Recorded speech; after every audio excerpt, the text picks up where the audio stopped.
Halo Sobat Merdeka, kembali lagi bersama saya Fauzi Lazrori dari Universitas Madura, Prodi Teknik Sipil. Saya sekarang sedang menuju ke Universitas Fajar, Kota Makassar untuk mengikuti kegiatan modul Nusantara ketiga, yaitu Kebinekaan 2.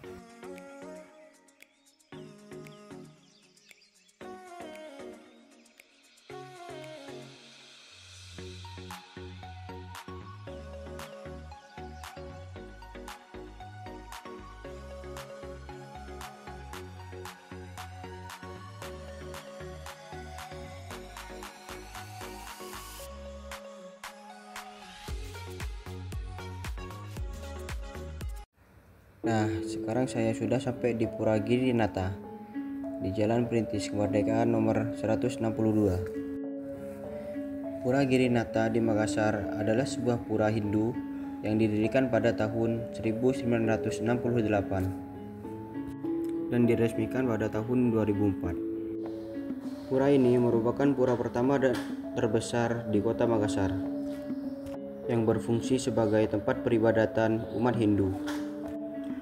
Pura Girinata tidak hanya digunakan untuk sembahyang, tetapi juga sebagai tempat prasmanan dan pendidikan anak-anak dari mulai TK hingga SMA. Pura Girinata di Makassar memiliki 3 bagian utama yang mengikuti konsep Trimandala, yaitu Nista Mandala, Madhya Mandala, dan Utama Mandala.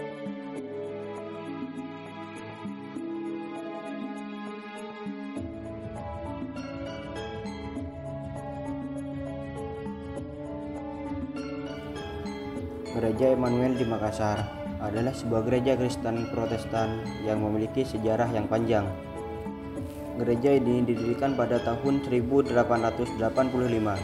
dan terletak di dekat kantor Balai Kota Makassar. Gereja Immanuel Makassar memiliki bangunan yang bersejarah.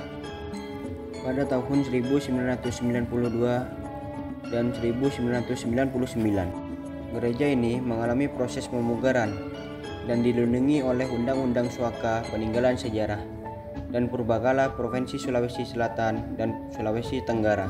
Pada 15 September 1885,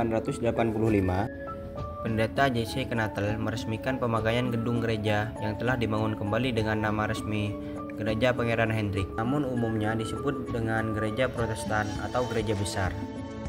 Dalam perkembangan saat ini, gereja ini kemudian dikenal dengan nama Gereja Immanuel.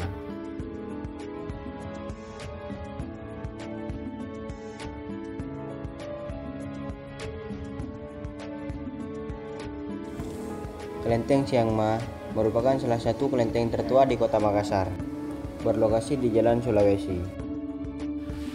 Kelenteng ini berfungsi sebagai rumah ibadah bagi masyarakat yang beragama Konghucu. Sayap kiri, ruang sebelah utara, telah mengalami pemugaran menjadi bangunan bertingkat untuk tangga dan gang, sedangkan sayap kanan sudah tidak ada. Di gapura terdapat patung anjing. Unit sentral tempat patung Dewi Siangma ditempatkan di atas altar.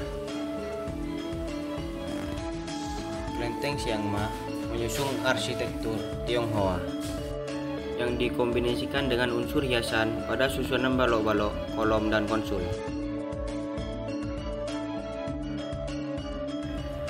Kondisi fisik bangunan sangat terawat berkat pengelolaan langsung oleh Yayasan Vihara Naga Sakti.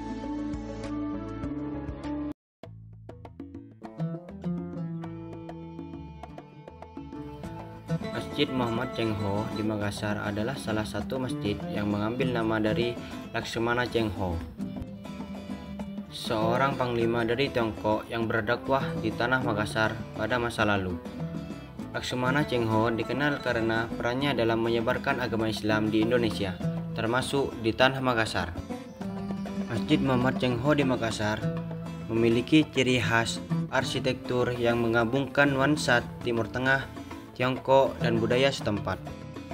Bangunan masjid ini tampak unik dengan atap yang berbentuk pagoda, berbeda pada kubah pada umumnya. Warna bangunan masjid ini didominasi oleh warna merah dengan beberapa warna lain, seperti putih dan kuning. Dan itu bukan di seluruh agama ya. Karena yang lain menjelekan yang lain juga menjelekan yang lain, semua itu ada. Semua di semua agama seperti itu. Nah, itulah pentingnya mengenali agama. Saya sudah sampaikan tadi, di Islam jangankan menjelek-jelekkan mereka. Di luar Islam, jangankan mencaci maki. Itu dilarang. Di dalam Islam dilarang mencaci maki apa yang menjadi keyakinan mereka, sesembahan mereka. Tidak boleh. Ya, tidak boleh mencaci maki. Kamu menyembah ini, tidak boleh. Karena ketika mencaci maki sesembahan di luar Islam, maka sama dengan dia mencaci maki Tuhan yang disembah oleh umat Islam, yaitu Allah Subhanahu wa taala. Kalau dia paham itu, nggak mungkin dia akan berdebat sana sini, saling mencaci, saling menjelekkan antara satu dengan yang tidak paham. Kecuali kalau mereka tidak paham. Ya, kalau mereka tidak paham.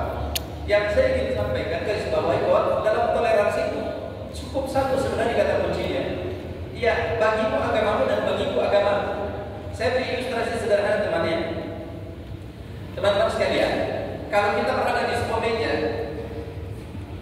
meja, di meja itu kita duduk bersama, kita duduk mengelilingi meja itu, dan teman-teman sekalian itu punya minuman yang berbeda.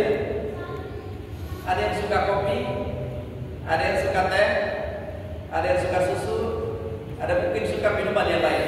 Jadi kita duduk di sebuah meja dan kita punya minuman dengan selera yang berbeda-beda. Apa yang ingin sampaikan teman-teman sekalian? Jadi kita bisa duduk dalam sebuah meja dengan selera yang berbeda-beda, tapi tidak perlu mencampur adukan antara teh dengan kopi dengan susu.